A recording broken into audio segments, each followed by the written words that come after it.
सब डायनासोर जंगल में रहते हैं और वो वहाँ खुश रहते हैं। लेकिन एक डायनासोर ने सोचा, मैं जंगल में बोर हो गया हूँ, क्यों ना मैं शहर की सैर करूँ।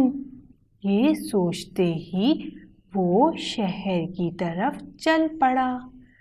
शहर जंगल से बहुत दूर था। चलते चलते डायनासोर को भूख लगने लगी।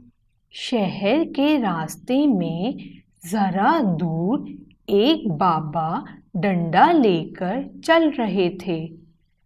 इसी रास्ते में एक दो मुसाफिर और भी थे और एक शख्स सर पर डब्बे रख रहा था।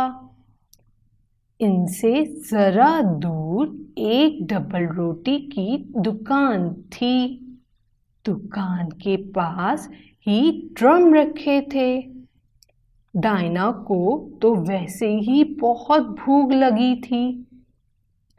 वो जल्दी से दौड़ा और दुकान से डबल रोटी उठाकर मुंह में रख ली और जल्दी जल्दी खाने लगा।